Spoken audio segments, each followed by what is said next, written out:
everybody? Welcome to twitch.tv/jchensor, also known as the Chensor Dynasty. My name is James Chen. I am your host, and we are here for another episode of the Chen Reaction, where we are just chilling, and I'm talking to people and answering questions, and we are just hanging out. And actually, I need to update this information down here.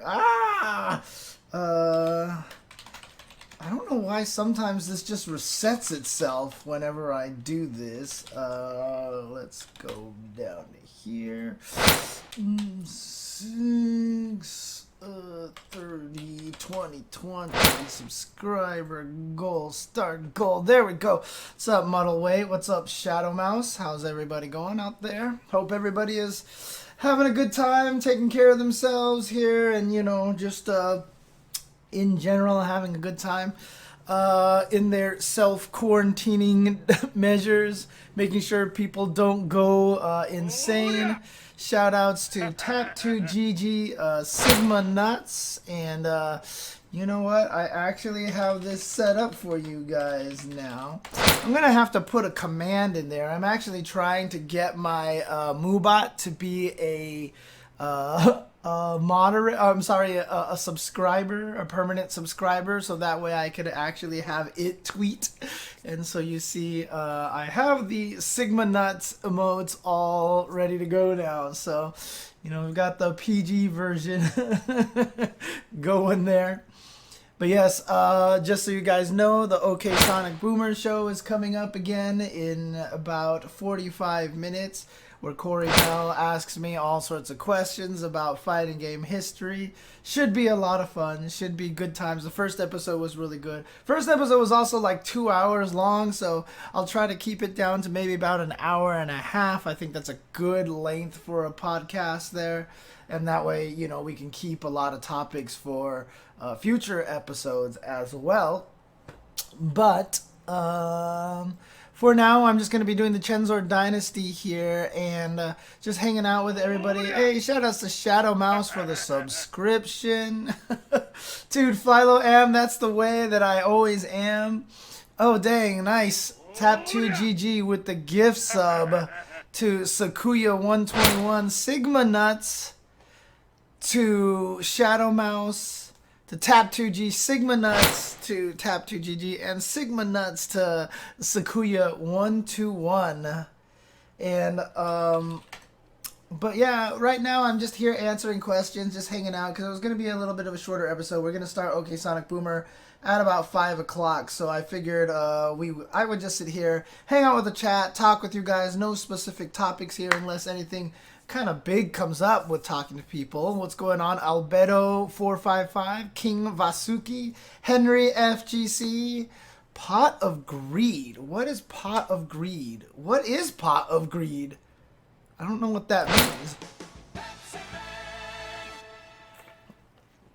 Cats are doing well. One of them is trying to be as toasty as possible, as you can see from Cattail over there.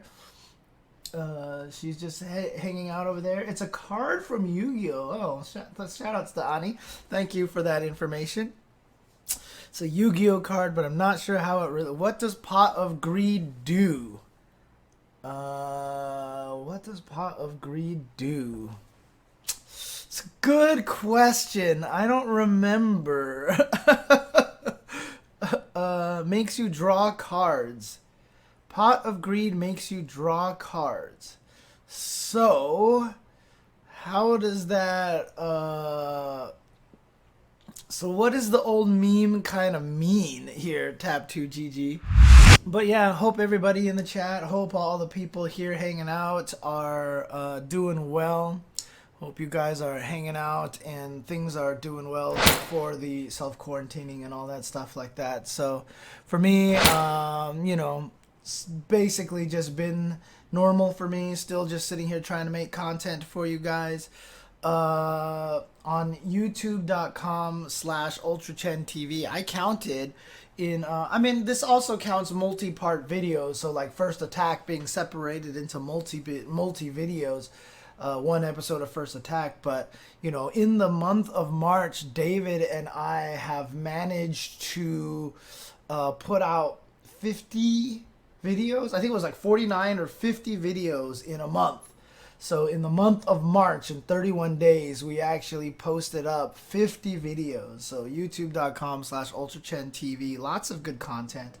Also on our Patreon on UltraChenTV as well, we are putting up like exclusive articles that we write, and they're available only to the Patreon viewers for the first week.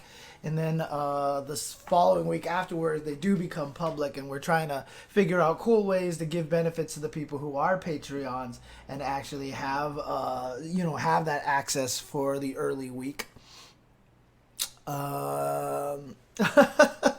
Okay, let's see. Yet they explain what it does every time someone plays it. Oh, okay. Gotcha. What a great show, but I prefer the abridged series. Which ones are you talking about, Tap2, GG? You say on, I saw you say on Twitter's SF30th anniversary had good netcode, but really? I mean, it uses rollback netcode. So Street Fighter 30th anniversary uses rollback netcode. However, everybody's experience with it is very, very spotty. Like, people have not had great experiences with the netcode on Street Fighter 30th anniversary. So, most of the time you play it and it just, I don't know, there's something about it that doesn't feel right, even though it is rollback netcode. I don't know if it's jumpy like Street Fighter 5. I don't know if it's choppy there, or it's just like the connections were bad. Yeah, I mean, I know everybody has just basically had mostly negative reviews about playing 30th Anniversary online. I've heard some people say it's not bad, but I remember when I first played it, it didn't feel too bad to me.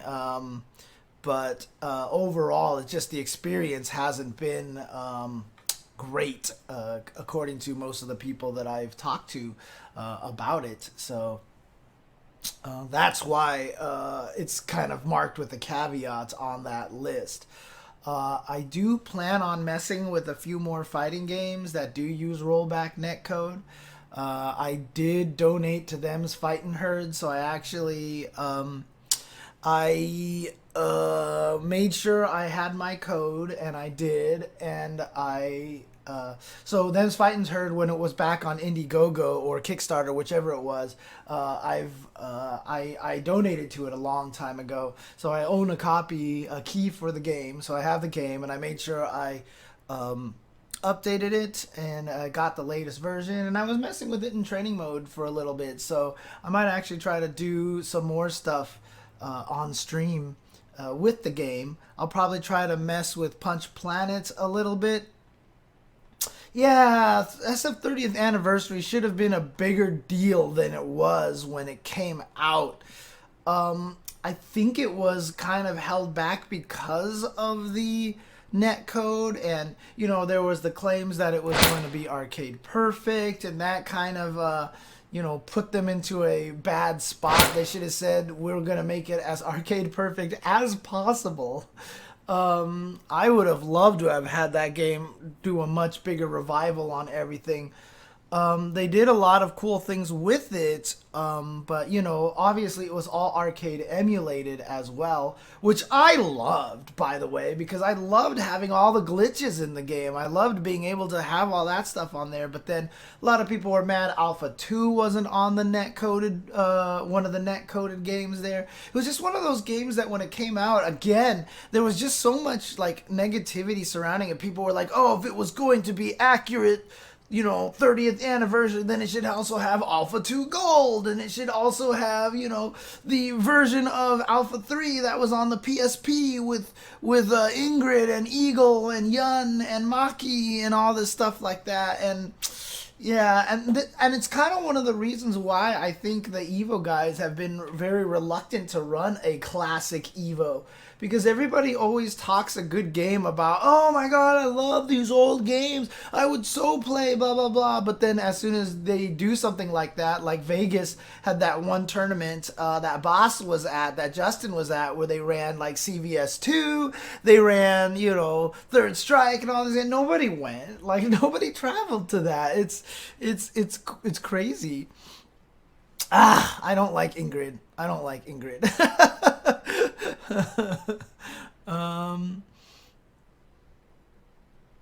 Yeah, no, Tap2GG. I remember when it first came out, I was arguing with people on the interwebs, on the web. Check the internet. People were so mad that the game wasn't complete.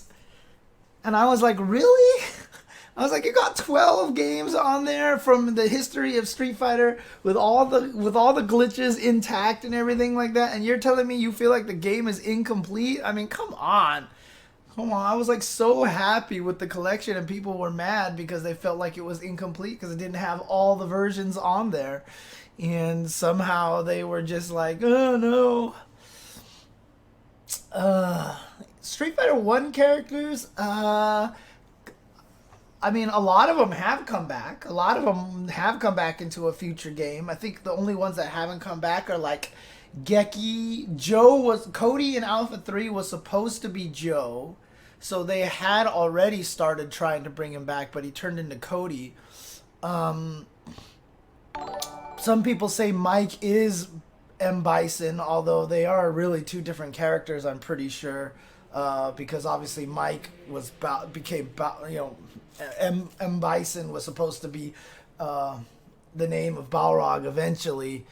Birdie got changed ethnicities for no reason, and then became a joke character as he kept going, which made me really, really sad. I still hate Fat Birdie, I'll tell you right now. I really, really hate Street Fighter V's Birdie design. I much prefer the nostalgia costume where he's actually buff and everything. In arcade mode Street Fighter V, why is Lucia in Street Fighter 1? Is she? That doesn't make any sense. Why? Lucia's in Street Fighter 1? What? Are you sure?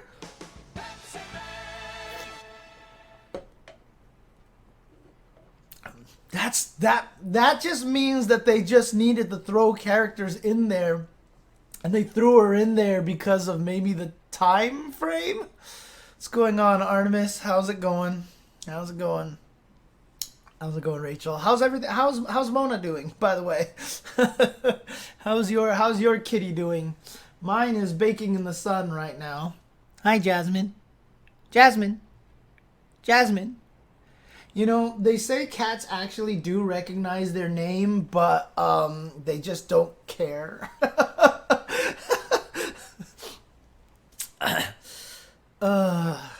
Dan.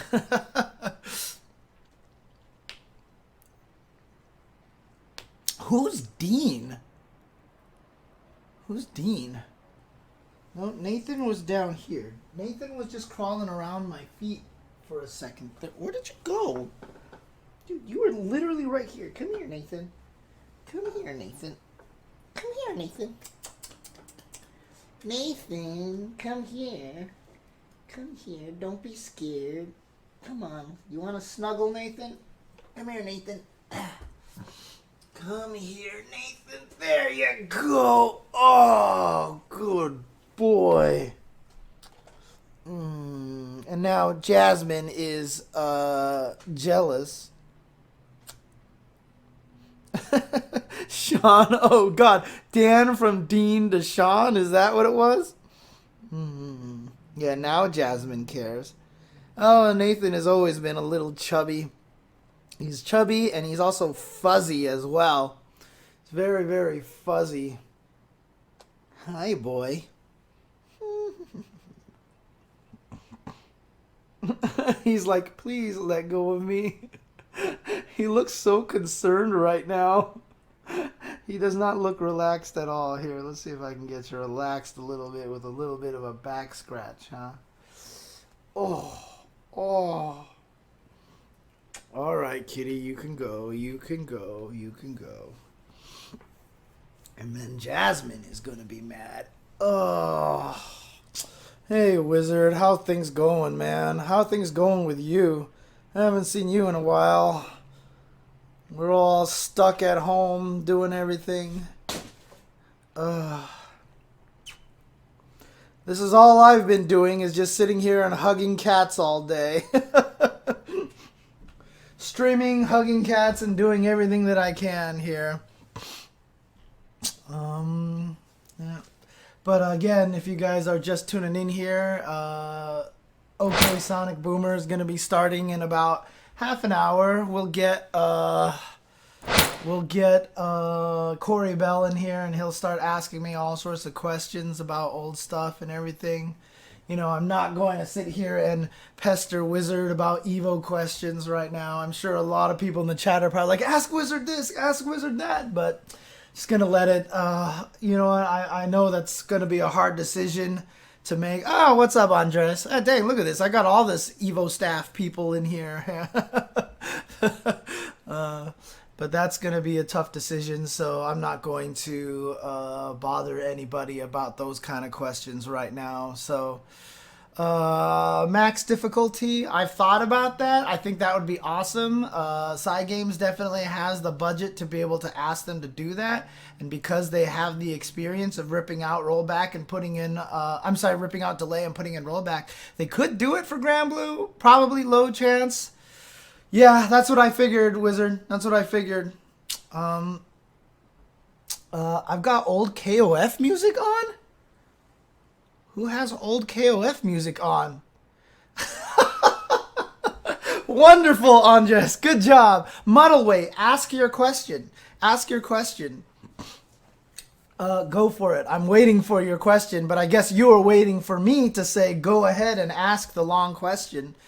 But I mean, thank you for that update, Joey. I know you're probably inundated and bothered by that, by so many people asking you this question over and over and over again. So, thanks for that. Dawn of Morning, thank you for the subscription. Sigma Nuts. Now I have way more to type than I did before. That's okay, Ani. You don't have to have questions.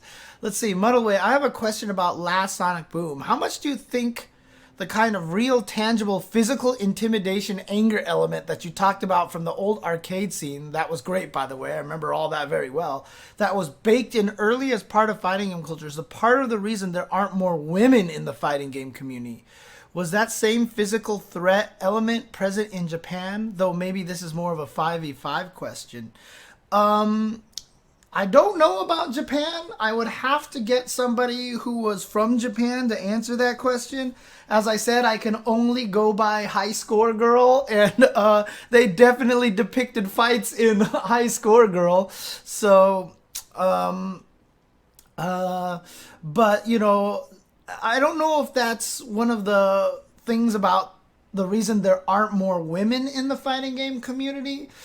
Just by nature, there wasn't very many women in the arcades in general. By that point, it was about, you know, it was a guy's thing. Games were marketed towards men specifically. You know, it's interesting, as graphics improved, it allowed game designers who were largely male to make games specifically for their demographic. I mean, very early on, women were involved with making video games a lot. Video games, there was a lot of very potent video game milestones that were created by women programmers. But eventually, it just kind of became more male-oriented. There was a lot of, you know, misogynism and sexual harassment and stuff like that in old programming gaming company cultures. There's a lot of articles about that. Like, you could read about Atari, and they would have, like, it was just like really, I mean, it was back in the time, so it was very, you know, loose, I guess is the best way to put it. Your mom met your dad at the arcades? That is the craziest thing, dude. That's awesome. What happened to my old job? So after I left, the company, the company got bought out and got restructured. Yeah, so Symantec doesn't actually exist anymore. They're now Broadcom, and Broadcom bought them out, and then the consumer portion just got separated into its own Norton brand. So that's basically what happened there. Today in Japan, in the arcades, the fighting games floors of arcades are kind of dark and smoky. Yeah, not the friendliest places. Yeah, arcades have always been that way. But the reason why arcades were always a good place for, you know, kind of like shady happenings is because arcades had to be dark, right? The screens needed to have the place be as dark as possible, so it was easy to, you know, arcades just kind of became known as this weird seedy place, and a lot of places didn't ban smoking, so it was very smoke heavy and stuff. But, you know, honestly, the super ultra competitive nature of fighting games, I think in general, is just kind of where one of the main reasons why there aren't a lot of women in the fighting game community. I mean, it's just one of those things that, you know, again, it's bad for me to speak on behalf of women, because I know there are tons of very competitive women out there with those kind of things. But, you know, it kind of goes back to the stuff that I've talked about before. You know, you go into an environment like that, people treat you differently. They're either way too nice to you, they go easy on you because they're definitely trying to get friendly with you, or, you know, they say really nasty things about you. And the world is just full of too many enjoyable things to want to put up with that environment.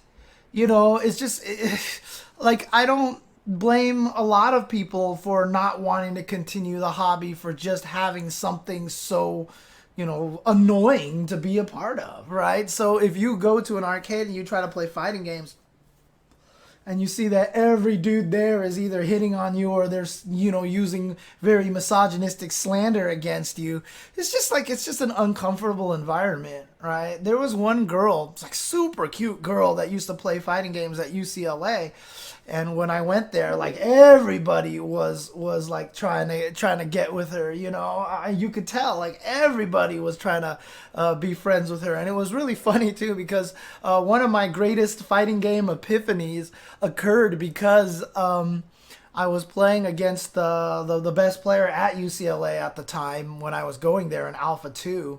And he beat me like 10, 15 games in a row. And finally, after I quit and I was like, oh, I'm done, I'm out of money or whatever, you know, he said to me, sorry, bro, but, you know, the girl was watching. So I had because that girl was there watching the whole entire time. And the guy was like, yeah, I had to play my best. And I was like, man. And it was just like, it's just one of those situations where, you know, yeah, not a lot of Atari programmers are treated good. Yeah, for sure. But I mean, like, what I'm talking about is you read the articles and there's all these like crazy, hey, what's up, Jacko man? How's it going?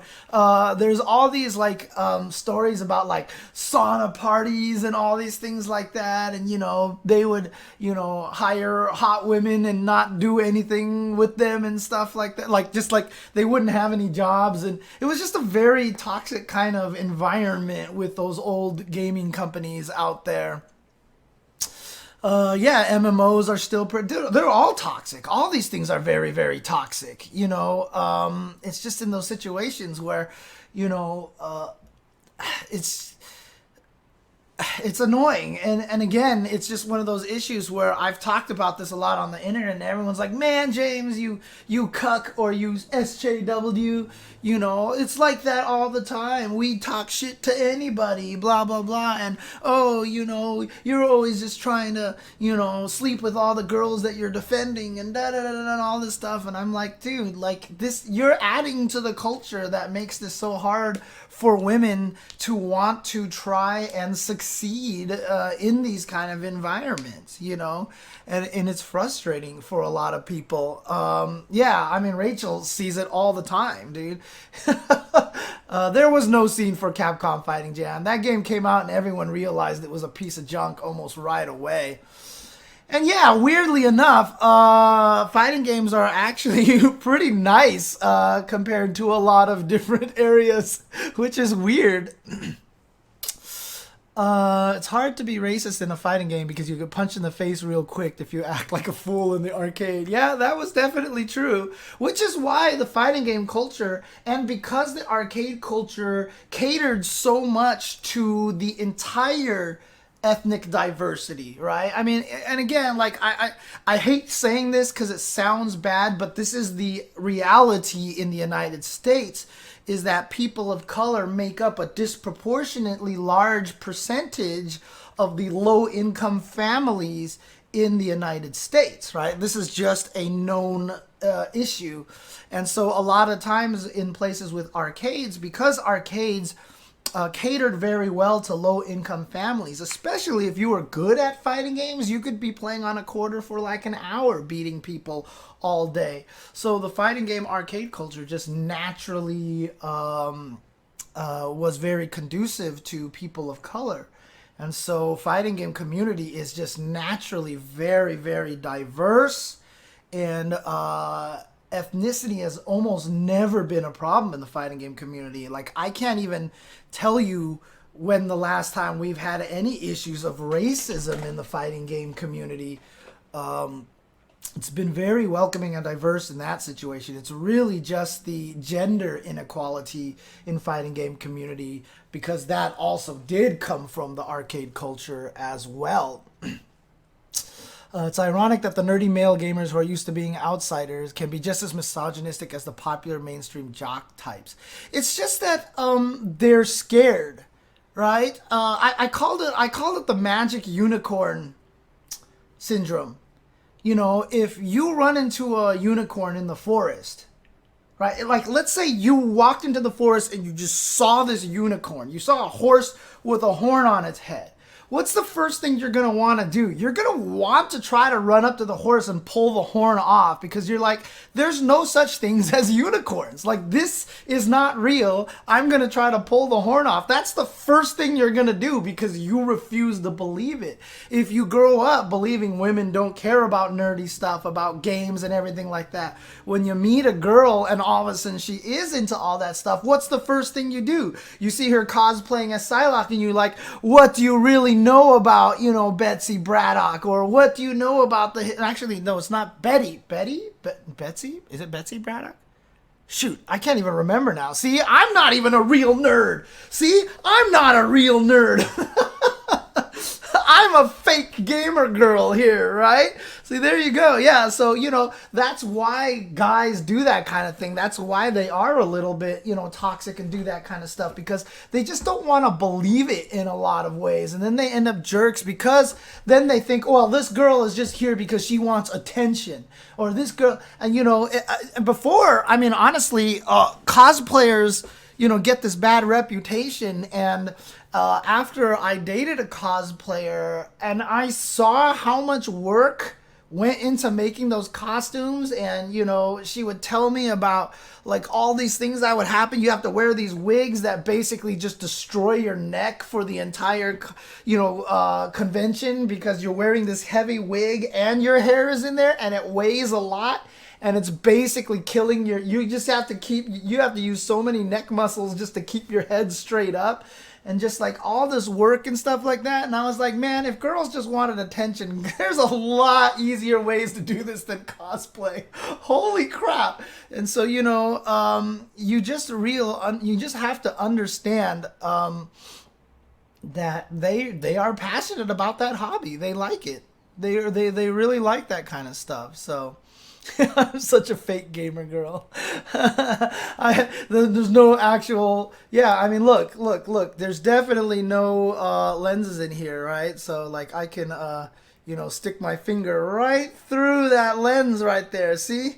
Haha, I'm just trying to make myself look like a nerd. There you go. There was a super pretty girl at the USF4 cabinet. She was destroying everybody. Oh, she was playing Fuerte. Dude, that's awesome. Oh, man. Yeah, using a fake gamer girl. Oh, man, that's awesome.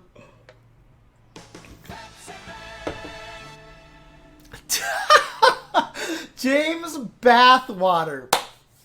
Oh my god, that is genius right there. Yeah, I used to play Cammy, then I switched to Lucia, right? So, James the fake gamer girl. I mean, look, I don't watch anime. I'm not into anime, right? I don't know anything about Pokemon. I don't know. I don't even know who killed Pokemon's dad. You know, or Pokemon's mom or whatever it was. I can't even remember anymore. I'm totally a fake. I'm totally a fake gamer girl over here.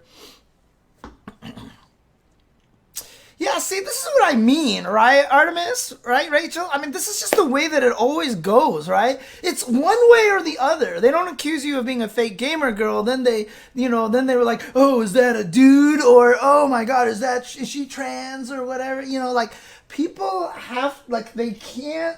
This is why it's hard for women to succeed in, or just to find a place in the fighting game community, because it's like that. It's always in that situation where people, like, they just can't treat women regularly. It's funny because a lot of people think I'm thirsty on Twitter because I talk to so many women on Twitter all the time. And it's really honestly because I just treat them like normal people. And so they like conversing with me. They respond to me and they talk to me. Oh, because you were on security duty, you were acting bigger than you are. Dude, Rachel's scary, okay? You don't want her on your bad side. But that's the way it happens a lot, Not girly, whatever. But I mean, honestly, like, that's just the way it is. You're just nice to people. Now, there are definitely girls out there on Twitter that I, spend a lot of times telling them that I think they're very pretty and everything. Most of them are my very, very good friends who, I do that in person and we're good friends. And that's just more, there's nothing more to it. I just like complimenting them. There's, it's just, I won't just do it to like random people. And yeah, I mean, I hug everybody. I literally hug everybody that I see. I tell guys that I love them all the time, unironically, because I think that that's very important, actually. I do that a lot on purpose because I am trying to break the toxic masculinity culture out there. Guys can't be emotional with each other. They can't say they love each other and stuff like that. Every time I hug, like, Yipes, dude, that shit is like cheek to cheek. Like, we are like, that is a real ass hug that I give to Yipes every time I see that man. And neither of us are like, ooh, this is awkward. We touched faces. It's like, whatever. I mean, obviously right now with social distancing, that's a problem. But, like, that's the kind of thing, right? That's, guys need to start showing that kind of love to each other, to other people. And every so many girls that I know, I always tell the story that Persia tells me that my hugs are like money. She's, every time she sees me, she's like, give me my money, James, give me my money. And then I give her a hug. And L.I. Joe's girlfriend has told me she really loves my hugs and everything like that. And it's because when I hug people, it's the same no matter who I hug. I hug everybody in the exact same way. It's never creepy. It's never like awkward. It's not like this weird when I hug somebody, I'm like, I'm scared to touch this person. Oh my God, it's a girl. Or it's not like, girl. Like, you just hug people because they're friends, right? You're friends. And that's just all it really is. Yeah, only guy that Eris ever hugs is me. In fact, this has happened. Yes, every time he sees me, every once in a while, he's like, all right, I know you want the hug. You're the only guy that I'll hug, okay? And then we'll hug. Brian F. hates hugs, but he'll give me a hug as well. You do. I remember, Evo, you hugged me out of nowhere when I greet you in the slot machine. It was really nice. Did I do that, FIFO? FIFO, I did. I can't even remember. But yeah, like, I hug everybody. So, Ponder Sleuth, if I see you in person, just be like, hey, James, you owe me a hug, and I'll hug you. So, I'll hug all you peoples, man. I'll hug all you peoples. Yeah. So 17 hits, that's a different story, right? There are people out there who don't like hugs. When I was in college, I wasn't a hugger. I hated hugging people. It was always very awkward and weird for me. And I ran into one of my coworkers at the UCL arcade told me, he was like, you know how you get over that? And I was like, how do you get over that? He was just like, just start hugging people. Just hug all your friends, you know, and everything. And he didn't mean like women or whatever. He just meant like hug your friends and everything like that. And so I did. I just started hugging friends that I knew, and nowadays I hug everyone. The only person I really don't hug is one of my best friends. Because he's just not a hugger. He's just not a hugger. And it just doesn't happen. So it's just the way it works. Sniffing people is not weird at all.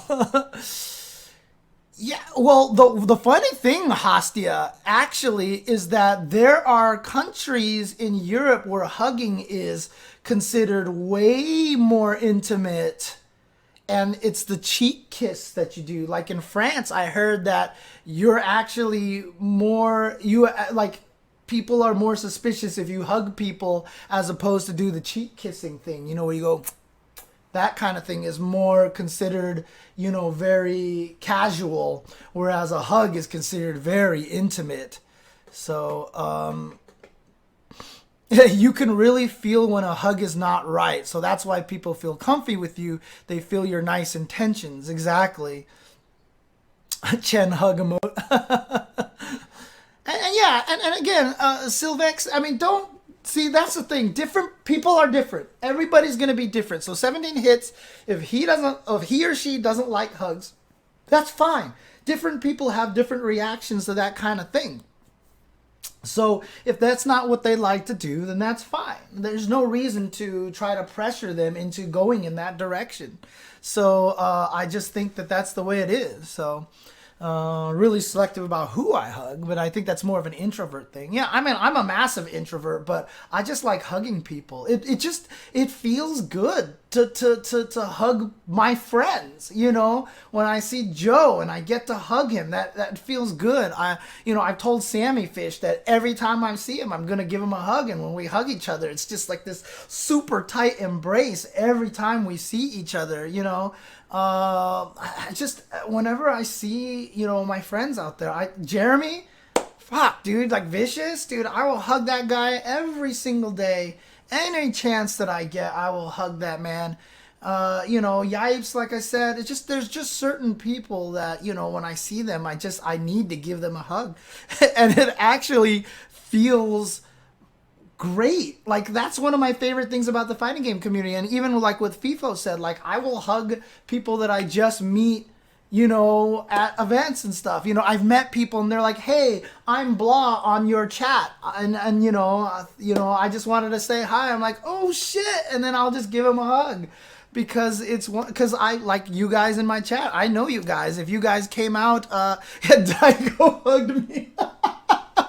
Oh, that was so funny at the end of that one Evo. Yeah, I walked out. The whole entire Mandalay Bay arena was empty. And then all of a sudden I run into Daigo and his manager. And Daigo's just sitting there. And I guess he was filming live. I didn't even realize it. And I saw Daigo and I just walked up to him. He said, thank you for your hard work. And I was like, oh, and I just gave Daigo a hug. And I didn't realize he was live streaming at the time. It was so funny, dude. That was amazing. L.I. Joe doesn't count, I guess. That's true. Shadow Mouse, if I ever see you in person, just tell me, hi, I'm Shadow Mouse. I'm not a big hugger, but it's nice when you get a good one. And I'll give you a good, nice hug. I'll give you a nice hug, so.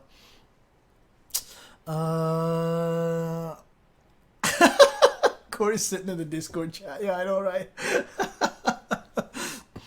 Yeah, no problem. Oh, cool. Persona. So is Persona 5 Royal an updated version of Persona 5? Like with more features? Or is Persona 5 Royal like a sequel? What is it?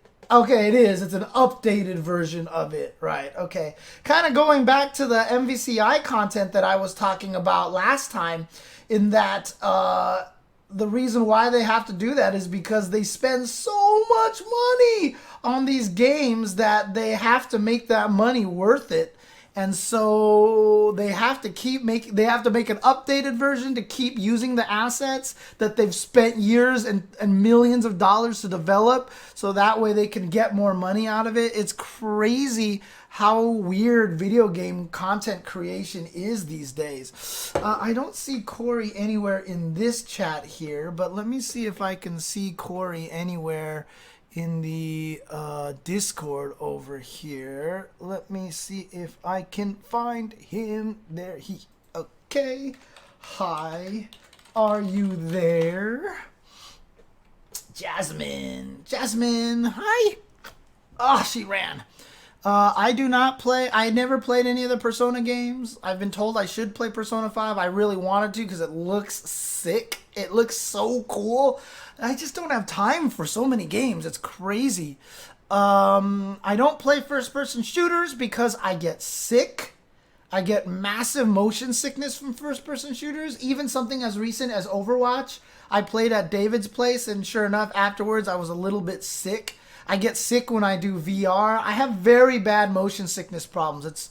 It's really bad. It's really unfortunate. So, yeah, exactly. We're getting more expensive and the price remains consistent. That's kind of what I was talking about last week. What's my favorite Street Fighter game after Super Turbo? Ooh, good question. Maybe Alpha 3. Even though I'm very behind on that game's meta at this point because it's gone far beyond what I was used to back in the day. But I have such a fondness for that game and for all the craziness that that game has had. I love how inventive it was. I love the system mechanics that that game tried to implement as broken as it was. How all the crouch canceling infinites and everything like that. I love it as the ideas and concepts. I don't necessarily love it as much for the gameplay. Unless you count hyper fighting, because hyper fighting then would be my second favorite, but I consider that in the same series as 2, and I will only pick one game from that series. So Doom Eternal, dude, I would get so sick.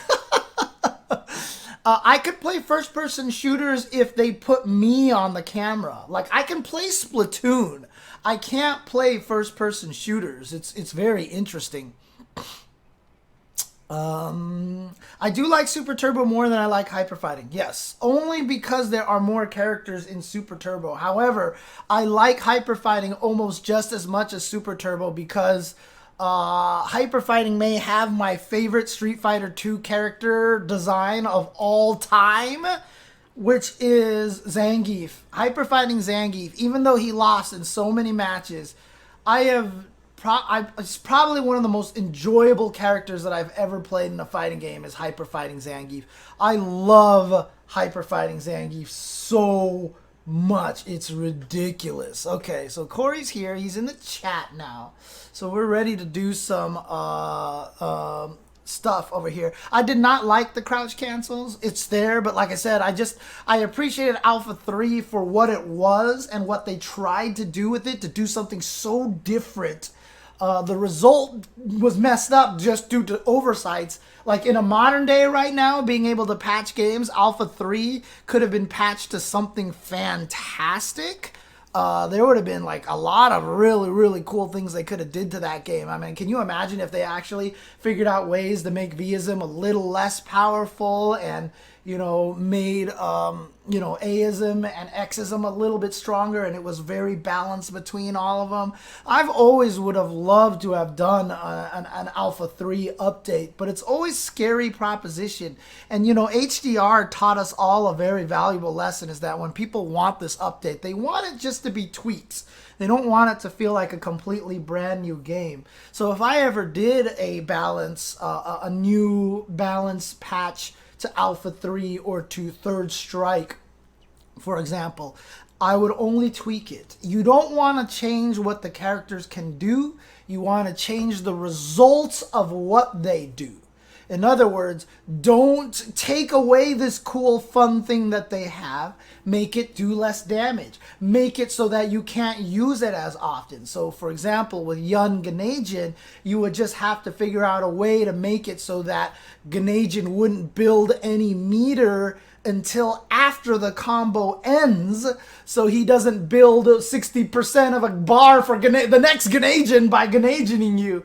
You know, you would want to make it so that Chun-Li doesn't have 2 of the Hoyokusens. She just has 1, but you're gonna let her keep doing the things that she does. You don't want to take away the things the characters can already do. You want to just change the frequency or the result, right? You could maybe leave Chun-Li with 2 Hoyokusens just to make her play the same, shorten the meter a little bit, but now make it do very, very little damage. Like, what if you made it do just slightly more Shippu the damage than Shippu Jinraikak, right? If you just made it do less damage, obviously not that low. Shippu was very weak, but still, if you made it so that she had 2 Hoyokusens and it just did very little damage, then she would be a little more fair. You know, that's the way that I would tweak fighting games. Now, obviously, there's characters who are super weak, like 12 and Remy, who even if you try to tweak those things, it doesn't help them. You would have to buff them in different ways.